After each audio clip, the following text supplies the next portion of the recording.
திருமணம், அதாவது கல்யாணம். நம்ம ஏன் பண்ணுறோம்? எதுக்கு பண்ணுறோம்? என்னத்துக்கு பண்ணுறோம்? அப்படின்றது தெரியாத வயசுலயே பண்ணிடணுங்க. கொஞ்சம் வயசு ஆச்சுன்னா, நமக்கு எல்லாமே தெரிய வருது. இதுக்கு மேலே கல்யாணம் பண்ணிட்டு கஷ்டப்படணும் அப்படின்றது நமக்கு தெரியும்.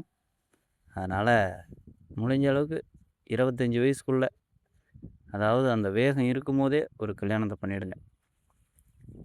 வயசு ஆக ஆக உலகம் உங்களுக்கு புரிய வந்துடும்.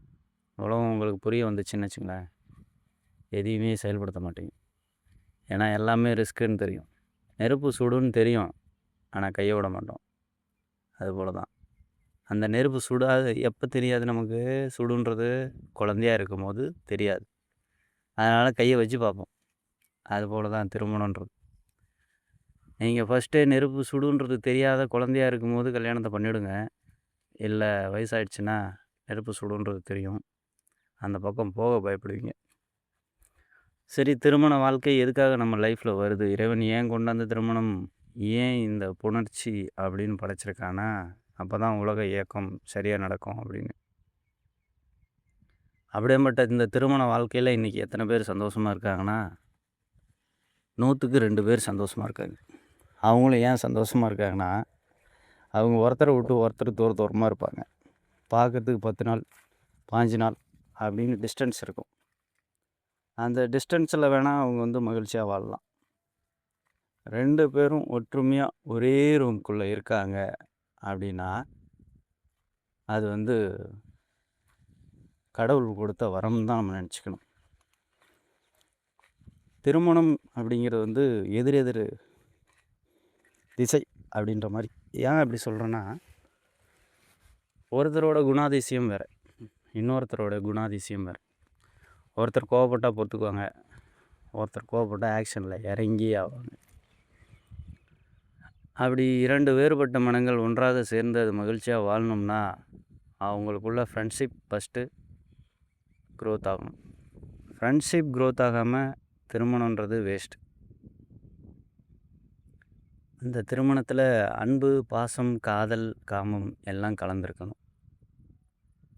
விட்டு கொடுத்து போகணும் அப்படின்ற ஒரு மனப்பான்மை இருக்கணும். 2 லவ் பண்ணிகிட்டு இருக்கும்போது எல்லாத்துக்காகவும் அனைத்து விஷயங்களாகவும் தன்னோட லவருக்காக விட்டு கொடுப்பாங்க. அது திருமணம் முடிஞ்சிடுச்சுன்னு வச்சுங்களேன், எதுக்காகவும் தன்னோட தன்மானத்தை விட்டு கொடுக்க மாட்டாங்க. நான் ஏன் விட்டு கொடுக்கணும் அப்படின்ற மனப்பான்மை வந்துடும். ஏன் இதை சொல்கிறேன்னு கேளுங்க. அங்கே தான் கர்மா செயல்பட ஆரம்பிக்கும். நம்ம செஞ்சு வச்ச கர்மா அங்கே நின்றுட்டு நாமளை பிடிச்சி ஒரு ஆட்டி பார்க்கும். எல்லாமே கர்மா அடிப்படையில் தான் நடக்குதுன்னு நமக்கு நல்லா தெரியும். ஒரு சிலர் சொல்லுவீங்க, ஒருத்தர் ஒய்ஃபை குறை சொல்லுவீங்க, ஒருத்தர் கணவனை குறை சொல்லுவீங்க. அப்படி கிடையாதான். ஒரு ஆண் எத்தனை பெண்ணை திருமணம் செய்து கொண்டாலும் அவரோட கர்மாப்படி அவருக்கு எப்படி ஒய்ஃப் இருக்கணும், அதாவது ஒரு சாந்தமான பெண்ணே அவர் கல்யாணம் பண்ணாலும் அவர் தாலி கட்டின அந்த நொடியிலேருந்து அவங்க ஆக்ரோஷமாக மாறிடுவாங்களாம். அந்த மைண்டு சேஞ்ச் ஆகிடுமா. அதான் கர்மாவாம்.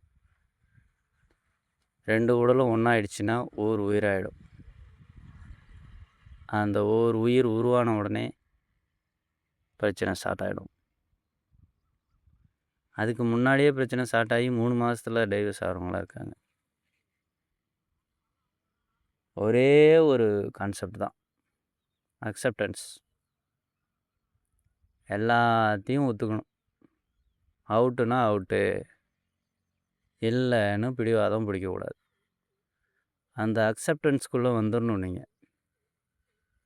சரி போ, நம்ம வீட்டுக்காரரு கோவக்காரரு, நம்ம என்ன சொன்னாலும் அந்த மெண்டலுக்கு புரியாது. சரி, நம்மளே விட்டு கொடுத்து போயிடுவோம் அப்படின்னு விட்டு கொடுத்துடணும். சரி, ஒரு கணவனாக இருந்தால் சரி, நம்மளால் நம்ம ஒய்ஃபை பேசிலாம் ஜெயிக்க முடியாது, அது பாட்டுக்கு ஏதோ பேசிட்டு போகுது, நாம் பாட்டுக்கு ஏதோ கேட்டு போவோம் அப்படின்னு சொல்லிட்டு அமைதியாக இருக்கணும். நீங்கள் ஏன் அமைதியாக இருக்கணும் அப்படின்னு சில பேர் இருக்காங்க. எதுக்காகனா, அவங்களோட சொந்த பந்தத்துக்காக பயந்துக்கிட்டு இருப்பாங்க இல்லையா? ஊர் உலகம் என்ன பேசும் அப்படின்றதுக்காக பயந்துட்டு சரி விட்டு கொடுத்து போகணும் அப்படின்ட்டு இருப்பாங்க. இதில் ஆக்ரோஷமாக இருக்கிறவங்க தான் யாரை பற்றும் எதிர்பார்க்காமலும் எல்லா ஆக்ஷன்லையும் இறங்குவாங்க. அடி, வெட்டு, குத்து, கொலை, எப்பாப்பாப்பாப்பாப்பாப்பா! இது ரொம்ப மோசமாயிடுச்சுங்க உலகம். அன்னைக்கு 4 கல்யாணம் பண்ணி, ஒரே ஆள் 4 திருமணம் பண்ணி மகிழ்ச்சியா வாழ்ந்திருக்கா. ஒரே ஆளுக்கு 16 புள்ளைங்க, 18 புள்ளைங்க இருந்து. இன்னைக்கு ஒரே ஆளுக்கு ஒரே பொண்டாட்டி தான். அந்த ஒரே பொண்டாட்டிக்கு ஒரே புள்ள தான். ஆனா அத வச்சு வளர்க்க முடியாம நம்ம ஆள் படுற கஷ்டம் இருக்கே! அதுக்குள்ள அவன் வாங்குற பேச்சு இருக்கே! ஐய்யய்யய்யய்யோ! சொல்லி மாளாதுங்க. எல்லாத்துக்கும் ஒரே தீர்வு அக்செப்டன்ஸ். நீங்க ஒரு பெரிய வீட்ல மகாராணியா வாழ்ந்திருக்கலாம். ஆனா நீங்க கல்யாணம் பண்ணிக்கிட்டு வரும்போது அவன்கிட்ட எதுவுமே இருக்காது. அங்க வந்து நான் மகாராணியா தான் வாழ்வேன் அப்படின்னா அப்புறம் ஒண்ணும் பண்ண முடியாது. அந்த இடத்துல அவன்கிட்ட என்ன இருக்கோ அதை ஏத்துக்கிட்டு வாழணும்னு தான் நீங்க வந்திருக்கீங்க. அதுக்கு ஏத்த மாரி அந்த அடாப்ட் ஆகிக்கிட்டு நீங்க சேஃபா வாழணுமே தவிர, நான் புடிச்ச முயலுக்கு 3 கால் தான் இருக்குன்னு பேசிக்கிட்டு விதண்டாவாதம் பண்ணக்கூடாது. எல்லாத்தையும் அக்செப்டன்ஸ்க்குள்ள போகணும். இன்னும் ஒரு சிலர்லாம் பெரிய பெரிய மது அருந்தவர்கள் எல்லாம் இருக்காங்க. மது பிரியர்கள்னு அவங்கள சொல்லிக்குவாங்க. அது வந்து எனக்கு அந்த சந்தேகம் தான் புரியல. ஆண்களுக்கு மட்டும் தான் மன கஷ்டன்றது இருக்கா என்ன? பெண்களுக்கு இல்லையா என்ன? பெண்கள் குடிக்கிறாங்க, குடிக்கலன்னா நான் சொல்ல வரல. ஆண்கள் அளவுக்குன்னா ஆண்கள் 100%னா பெண்கள் ஒரு 10% தான் இருக்காங்க, குடிக்கிற பெண்கள். ஏன் இந்த மது போதை ஏன் தேவைப்படுது? ஒருவேளை உடல் உழைப்புக்காக இந்த மது போதை தேவைப்படுதா? அப்படி ஏன் அதுக்கு ஆரோக்கியமான உணவுகள் ஏதாவது வாங்கி சாப்பிடலாம்ல? அத நம்ம ஆளுங்க செய்ய மாட்றாங்க. அந்த மதுவின் மயக்கம் மனிதனை மயக்கமடைய செஞ்சிருது. சரி, அது எதுக்கு நமக்கு தேவையில்லாம? முடிஞ்ச அளவுக்கு கம்மி பண்ணுங்க. குடும்பத்தை பாருங்க. அக்செப்டன்ஸ்குள்ள வாங்க. அனைத்தையும் ஏற்றுக்கொள்ளுங்கள். இது எல்லாம் இறைவன் நம்மை வைத்து நடத்தும் நாடகமே. அவரோட நாடகத்துல நடிக்க வந்த நடிகர்கள் தான் நாம. நம்மளை ஏன் நடிக்க வைக்கணும்? அப்படின்னா நமக்கு ஃப்ரீவில்னு ஒன்று கொடுத்துருப்பார் இறைவன். போப்பா, இம்மா 4 கம்பெனியில் வேலை செஞ்சா இந்த உனக்கு எக்ஸ்ட்ரா காசு அப்படின்னு நம்ம ஓனர் கொடுப்பாங்கல்ல, அந்த மாதிரி ஒரு சலுகை ஒன்று கொடுத்துருப்பார். சரி, இவ்வளோ பெரிய உலகத்தை படைச்சிட்டோம், எல்லாமே என் கண்ட்ரோலில் இருந்தால் எப்படி அப்படின்னு சொல்லிட்டு ஒரு ஃப்ரீவெல் ஒன்று விடுவார். அந்த ஃப்ரீவெல் அது எப்படி சொல்லி புரிய வைக்கிறதுனா, நமக்கு மட்டும்தான் 6 அறிவு.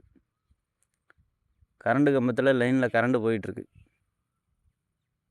யாராவது ஏறி கரண்ட் கம்பி தொடுவோமா? தொடமாட்டோம். ஏன்? உயிர் பயம். நமக்கு தெரியும். அதே அதில் ஓடக்கூடிய குருவிகளுக்கு அது கரண்ட்டுன்னு தெரியுமா? தெரியாது. அதுக்கு தானாக போய் உட்காரும். அதுங்களும் ஒன்றுமே பண்ணாது கரண்ட்டு. அதுபோல தான் நமக்கு 6ஆம் அறிவு கொடுத்துருக்கிறது. சிந்தித்து செயல்படணும்.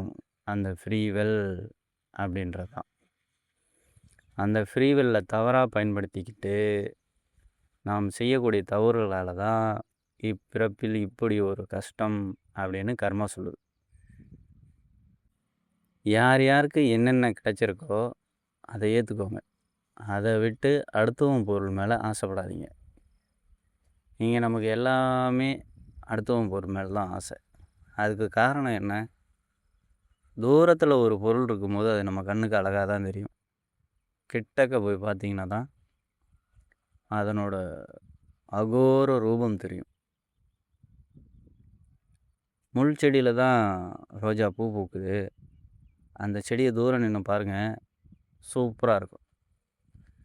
அதை கிட்ட போய் நின்று பாருங்கள், காற்றடிச்சதோ இல்லை பறிக்கும் போதோ முள் கையெல்லாம் குத்தும். இப்போ அழகாக பிறந்தது அந்த ரோஜாவோட தப்பா, இல்லை அந்த முள்ளு செடியில் பிறந்துட்டோமேன்ற தப்பா சொல்லுங்கள். அது நம்ம பார்க்கின்ற பார்வையில் பார்த்த நம்மளோட தப்பா? ரோஜா பூ அழகாக இருக்குது, ரோஜா செடி அழகாக இருக்குது, போய் கையை வச்சா முள் குத்துது. இப்போ ரத்தம் வருது. இதுக்கு நம்ம என்ன பண்ண முடியும் சொல்லுங்கள்? ரோஜாவுக்கு எப்படி முள் செடி தான் கர்மா என்று விதிக்கப்பட்டதோ, அதுபோல இந்த உலகில் இப்படி இவ்வாறு இவர்களுடன் சேர்ந்துதான் நாம் கஷ்டப்பட வேண்டும் என்பது விதி. மகிழ்ச்சியாக இருக்க வேண்டும் என்பதும் விதி. அதில் ஒரு சில ஃப்ரீவில் மட்டும்தான் இறைவன் நமக்கு கொடுத்துருக்காரு. அந்த ஃப்ரீவில் எப்படின்னா, நீங்கள் இப்போ ஆக்ரோஷமாக ஆயிட்டீங்க, கோவம் வந்துருச்சு, இப்போ கணவன் மனைவிக்குள்ளே சண்டை வந்துருச்சு. இந்த வார்த்தையை தான் பேசணும் அப்படின்றது யோசித்து பேசக்கூடிய அளவுக்கு நமக்கு வந்து மூளையை கொடுத்துருக்காங்க இறைவன்.